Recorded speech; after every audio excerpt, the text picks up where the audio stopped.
Hola a todos. Hoy le vamos a entrar a un buen paquete de apuntes de un curso de ingeniería sobre la propiedad de los materiales. Un tema que suena denso, pero es fascinante. Totalmente. Y la misión es simple: poner orden en este universo de conceptos y, sobre todo, crear una guía de estudio que sea realmente útil. Perfecto. Pensemos en esto como el mapa conceptual definitivo para entender cómo se clasifican los materiales, que es clave si hay un examen a la vuelta de la esquina. Ahí está el punto. Vamos a empezar por la división más grande, que es entre metálicos y no metálicos. Y de ahí, nos meteremos de lleno en las categorías clave: metales, polímeros, cerámicos y, para cerrar, los nanomateriales. Me parece un plan perfecto. Porque entender esta estructura, de verdad, es la base de todo en la ciencia de materiales. Claro. Y aquí va el primer tip para ese examen. Lo importante no es solo recitar nombres, es entender por qué un material está en una categoría. Ajá. O sea, entender la lógica detrás de por qué usamos acero para una viga y no para una botella de agua, y plástico para la botella y no para la viga. La respuesta a casi todo está ahí, en esta clasificación. De acuerdo. Entonces vamos a desempacar esto. Si tuviéramos todos los materiales del universo en una mesa, ¿cuál sería el primer corte para empezar a organizarlos? El primer corte, la división más fundamental, es entre materiales metálicos y no metálicos. Ok. Es el punto de partida de todo el mapa. De un lado pones todo lo que, brilla y conduce electricidad. Y del otro, pues, todo lo demás. Vale, empecemos por el lado brillante entonces. ¿Qué define a un metal según estos documentos? ¿Cuáles son esas características que nos gritan, esto es un metal? Las notas lo resumen en 4 propiedades clave. Son como el ADN de los metales. Primero, son dúctiles y maleables. ¿Qué es esa capacidad de estirarlos y aplanarlos? Exacto. Esa capacidad casi mágica de poder estirarlos en hilos o aplanarlos en láminas sin que se rompan. Piensa en el papel de aluminio. Claro. Segundo, el lustre, ese brillo metálico tan característico. Y las dos últimas son cruciales. Su altísima conductividad, tanto eléctrica como térmica. Son como supercarreteras para el calor y los electrones. Justo. Y un detalle importante, esta categoría incluye tanto elementos puros, como el cobre, por ejemplo, como las aleaciones, que son mezclas diseñadas para mejorar sus propiedades. Ductilidad, lustre, alta conductividad, clarísimo. Ahora, dentro de ese gran mundo de los metales, la cosa se complica. ¿Cómo se organizan internamente? Se usan 2 clasificaciones principales, y estas son preguntas clásicas de examen, ¿eh? A ver. La primera es la división entre ferrosos y no ferrosos. Ok, ¿y la regla? La regla es simple. Si su componente principal es el hierro, es ferroso. Si no, es no ferroso. El acero es el rey de los ferrosos, el aluminio o el cobre de los no ferrosos. Entendido. ¿Y la segunda clasificación? Es entre puros y aleaciones. Un metal puro es un solo elemento, como un lingote de oro. Una aleación es casi como una receta de cocina, donde mezclas un metal base con otros elementos para darle superpoderes. Más dureza, resistencia a la corrosión. Exacto, lo que necesites. Justo en las notas mencionan un ejemplo que suena muy específico: los aceros inoxidables dúplex. Es un ejemplo perfecto de una aleación compleja. Piensa en el acero dúplex como si fuera un tejido de alta tecnología. A ver. Su estructura interna mezcla 2 hilos diferentes. Uno se llama austenita, que es, digamos, como la seda, muy flexible y súper resistente a la corrosión. El otro es la ferrita, que sería como la lana, mucho más fuerte y dura. Y al combinarlos... Al tejerlos juntos en proporciones casi iguales, obtienes un material que es a la vez increíblemente fuerte y casi inmune al óxido, algo que ninguno de los 2 hilos podría lograr por sí solo. ¡Wow! Por eso se usan en ambientes brutales, como dicen los apuntes. Intercambiadores de calor, bombas en plantas químicas... Lugares donde un fallo no es una opción. Esa analogía del tejido lo deja clarísimo. Ya no es solo una mezcla, es una combinación de propiedades. Bueno, creo que el mundo de los metales está bien cubierto. Ahora, si cruzamos al otro lado del mapa, al de los no metálicos, ¿qué nos encontramos? Aquí el universo se expande de una forma increíble. Es un grupo enormemente diverso. Para empezar a poner orden, las notas proponen una primera subdivisión entre orgánicos e inorgánicos. ¿Y cuál es la diferencia? Los orgánicos son los que vienen de la vida. células animales, vegetales o que tienen al carbono como protagonista principal. Todo lo demás cae en la categoría de inorgánico. Y dentro de ese mundo, los apuntes se centran en dos familias que usamos todos los días, a veces sin darnos cuenta, los polímeros y los cerámicos. Empecemos por los polímeros. La palabra suena intimidante, pero está por todas partes. Totalmente. En esencia, un polímero no es más que una molécula gigante, una cadena larguísima formada por la unión de muchísimas piezas pequeñas e idénticas. Como un collar de perlas infinito. Justo. Esas perlas se llaman monómeros. De hecho, la palabra viene del griego poli, muchos, y mero, parte, muchas partes. Entiendo. Los apuntes dan una cifra para que nos demos una idea de la escala. El peso de estas cadenas moleculares va de 10.000 a más de 1.000.000 de gramos por mol. Son monstruos a nivel molecular. Y ahí es donde entra la palabra que usamos sin parar, plástico. ¿Son sinónimos o hay alguna diferencia? Esa es una pregunta clave. El polímero es el ingrediente, la macromolécula en sí. El plástico es el material final que moldeamos y usamos. Ah, ok. Un plástico está hecho principalmente de polímeros, pero también puede llevar aditivos, colorantes, reforzantes. O sea, el polímero es la harina, el plástico es el pan ya horneado. Entendido. Pero lo que me vuela la cabeza es su versatilidad. Tienes plásticos súper flexibles como una bolsa de supermercado y otros increíblemente rígidos como la carcasa de una laptop. ¿De dónde sale esa capacidad de adaptación? Y aquí está la clave. El insight más importante sobre los polímeros. Su versatilidad no viene de un solo superpoder, sino de su capacidad para ser diseñados a la carta. ¿A qué te refieres con a la carta? A que, a diferencia de un metal, donde básicamente modificas una aleación, con los polímeros puedes cambiar la longitud de la cadena, mezclar distintos tipos de monómeros o añadir aditivos. Para crear un material con la combinación exacta de propiedades que necesitas. Exactamente.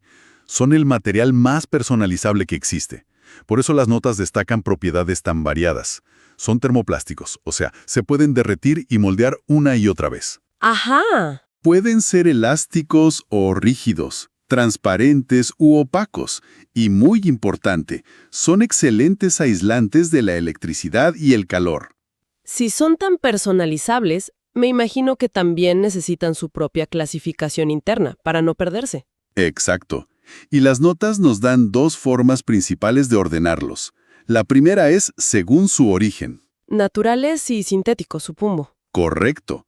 Los naturales, que son los que produce la vida, como las proteínas o el ADN, son los polímeros originales. Y luego están los sintéticos. Y la segunda clasificación es según su composición química. O sea, ¿de qué están hechas las perlas del collar? Eso mismo. Si la cadena está hecha de un solo tipo de perla, un solo monómero, se llama homopolímero. Si la cadena alterna dos o más tipos de perlas, se llama copolímero. Y este pequeño cambio permite ajustar las propiedades con una precisión asombrosa. O sea que los polímeros son el material camaleónico por excelencia.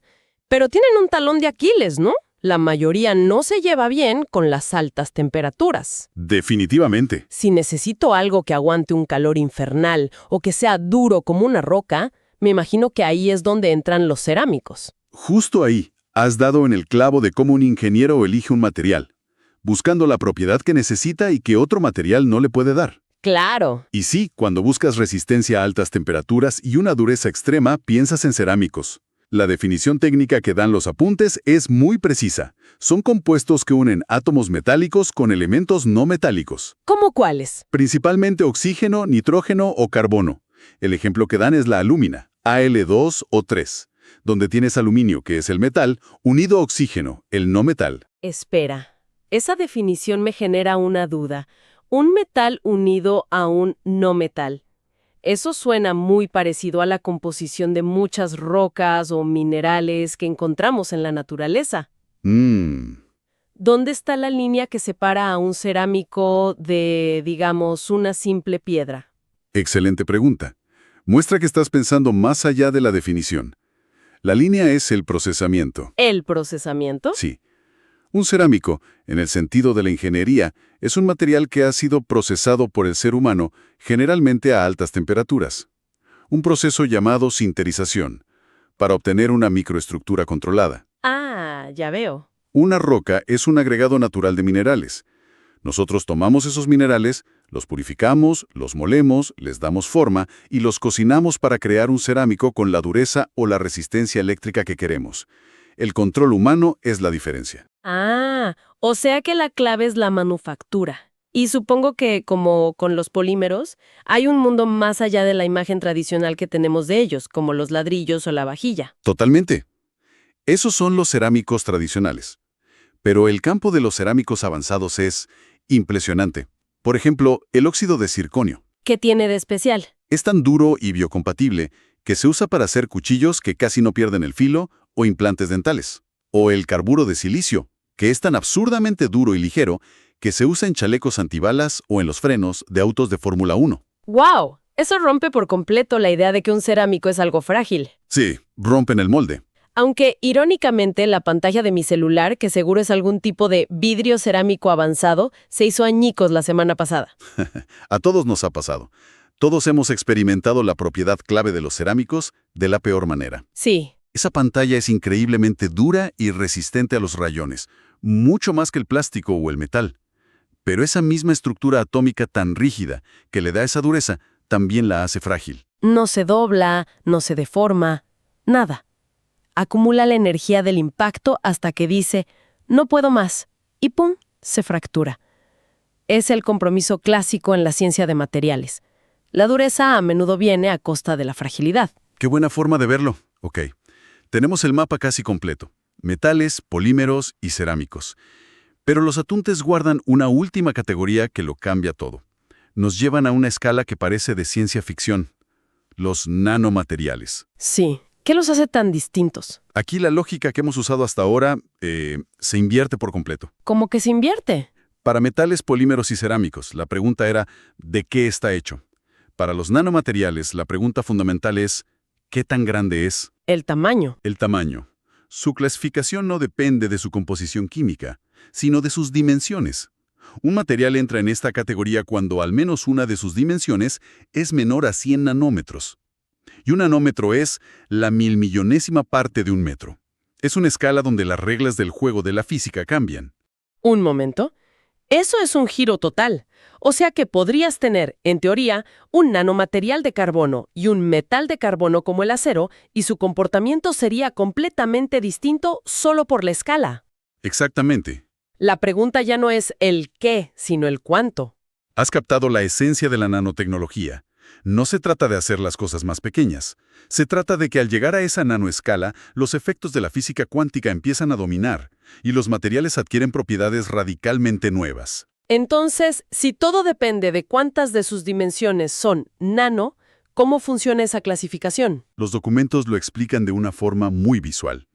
Empecemos con los 0D, o de 0 dimensiones. 0 dimensiones.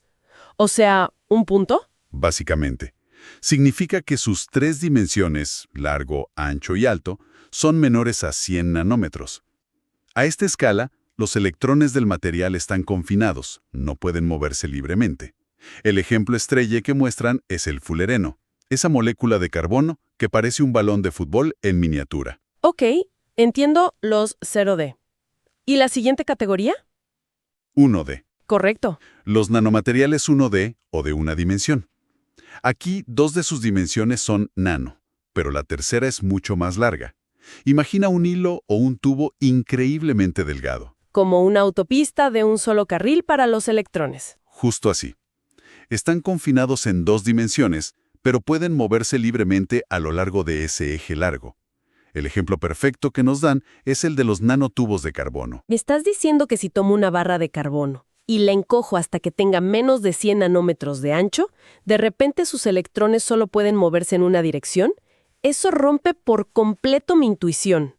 Esa es la magia y la revolución de la nanoescala. Las propiedades que damos por sentadas como el color o la conductividad dejan de ser constantes y empiezan a depender del tamaño. Es un universo de posibilidades completamente nuevo. Increíble. Bueno, creo que hemos recorrido todo el mapa. Para quien nos escucha y está preparando ese examen, hagamos un resumen final, como si fuera una ficha de estudio de último minuto. A ver, si lo ponemos en un mapa mental. Claro, el punto de partida es materiales. De ahí salen dos grandes ramas, metálicos y no metálicos. Dentro de los metálicos, las palabras clave son conductividad, ductilidad y lustre. Y se subdividen en ferrosos, no ferrosos y puros aleaciones. Listo. Perfecto. En la rama de no metálicos tenemos a los polímeros. Que son esas cadenas largas y personalizables. Y los cerámicos, que son la combinación de metal y no metal, campeones de la dureza y la resistencia al calor. Y finalmente, como una categoría que juega con otras reglas, los nanomateriales, que no se definen por su química, sino por su tamaño. ¿Cuántas de sus dimensiones son más pequeñas que 100 nanómetros? Creo que con eso queda una estructura muy sólida. Y lo fascinante, la gran conclusión que une todo esto es ver cómo la estructura a nivel micro o nanométrico, ya sea el tipo de enlace en un cerámico, el enredo de las cadenas de un polímero o el confinamiento cuántico en un nanotubo, dicta directamente las propiedades que vemos y tocamos en nuestro mundo. exacto. La rigidez, el color, la flexibilidad, todo está escrito en su arquitectura interna. Es una conexión alucinante. Y para dejar una última idea en el aire, he notado que en los índices de los documentos aparece el término materiales compuestos, pero no se profundiza en ellos. Cierto.